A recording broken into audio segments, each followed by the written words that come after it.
Halo teman-teman, di video ini saya akan sharing mengenai istilah-istilah apa aja yang mungkin teman-teman udah sering dengar ya, khususnya dalam investasi reksadana, tetapi teman-teman masih asing ya atau belum tahu apa artinya ya.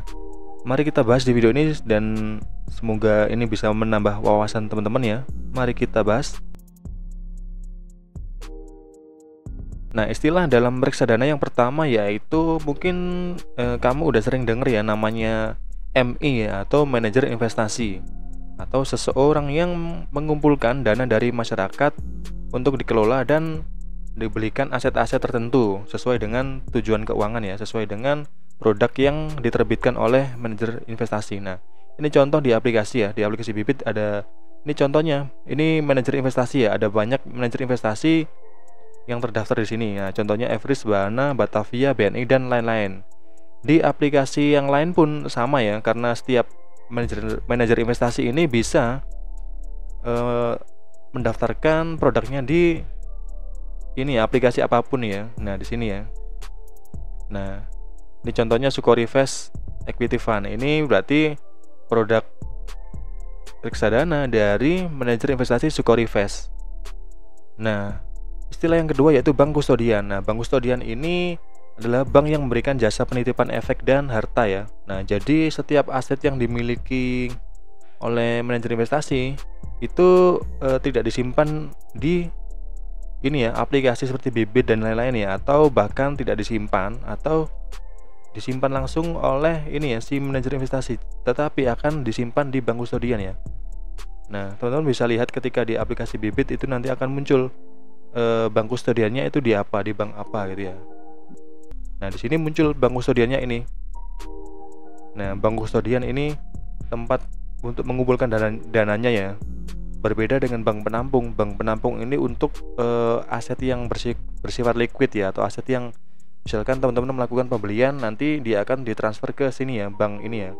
Kalau bank teman-teman sama dengan bank penampungnya, nanti akan bebas biaya transfer biasanya. Ketika teman-teman membaca ini ya, ini saya membuka salah satu prospektus dari Sukorivest Equity Fund. Nah, di sini muncul namanya unit penyertaan ya.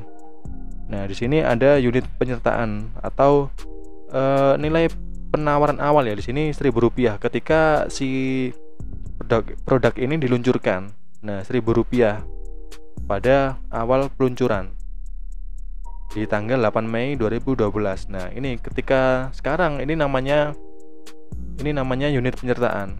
Kalau tadi kita lihat Sukorivest Equity Fund, kita coba lihat juga yang dari produknya Sukorivest ya, Sukorivest Equity Fund. Nah, harganya sekarang Rp2.000 ya. Tadi di prospektusnya ini harga awalnya Rp1.000.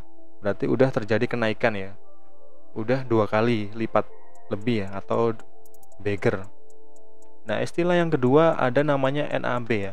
NAB ini atau kepanjangannya nilai aktiva bersih, atau kalau dalam bahasa Inggris itu namanya NAV.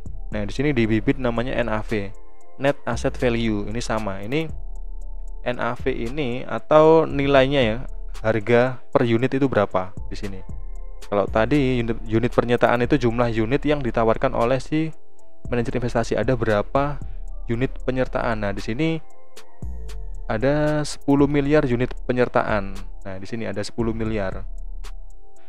Jadi harga per satu unit penyertaan itu ini ya, NAV-nya ya, 2.500 sekian.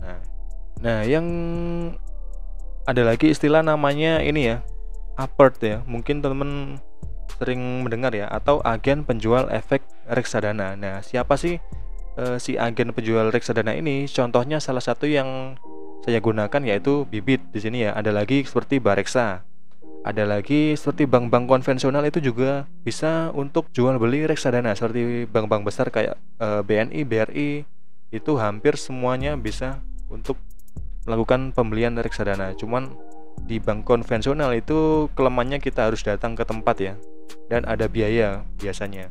Nah, dan sekarang kita kembali ke aplikasi Bibit. Ada beberapa istilah yang akan saya ulang ya, supaya teman-teman lebih mengerti ya. Nah, di sini di bagian case stat ada namanya CAGR ya.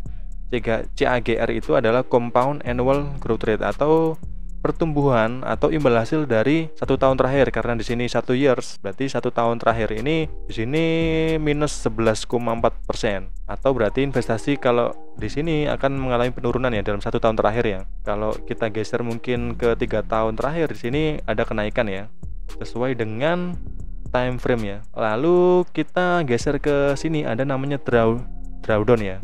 Nah, kalau di penjelasan bibit, drawdown adalah penurunan maksimum suatu reksadana dari titik puncak ke titik terendah sebelum puncak baru tercapai selama periode waktu tertentu. Atau ini adalah maksimal penurunan dalam 5 tahun terakhir ya. Kalau kita set ke 1 tahun terakhir, berarti dalam 1 tahun terakhir ini produk reksadana ini pernah turun hingga maksimal atau paling dalam itu 18,35%. Karena ini jenisnya reksadana saham, jadi pastinya drawdownnya ini sangat dalam. Nah, ada lagi di sini ya, expense ratio. Apa sih expense ratio itu? Expense ratio itu adalah fee yang kita bayarkan ke ini ya, manajer investasi.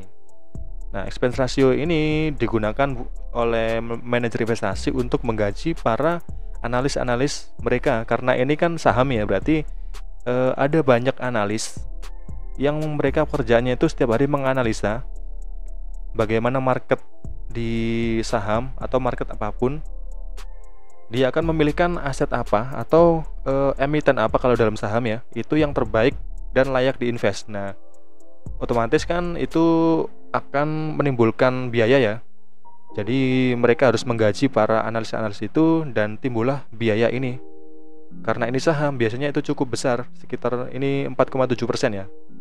Nah, dan ini angka CAGR ini sudah bersih ya, sudah dikurangi dengan 4,73%.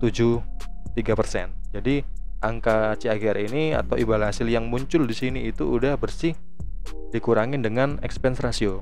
Lalu ini ya, total AUM atau asset under management. Semua total uang yang dikelola oleh manajer investasi ini dalam satu produk reksadana. Di sini produk reksadananya yaitu Sukorivest Equity Fund. Ini total AUM-nya atau asetnya yang dikelola itu adalah 3,3 triliun rupiah. Nah, itu AUM ya. Di sini ada tingkat risiko ya, karena ini saham, ini termasuk tingkat risiko yang tinggi di sini ya. Dan itu beberapa istilah yang mungkin sering teman-teman dengar ya, dan masih mungkin ada salah satu yang masih belum mengerti atau masih belum paham. Kalau masih belum paham, teman-teman bisa ulang video ini dari awal untuk lebih paham ya. Dan kalau ada pertanyaan atau topik apa yang menarik buat dibahas, silahkan ini ya, ketik di kolom komentar, nanti akan saya balas atau saya buatin video untuk menjawab pertanyaan teman-teman. Semoga video ini bermanfaat dan terima kasih.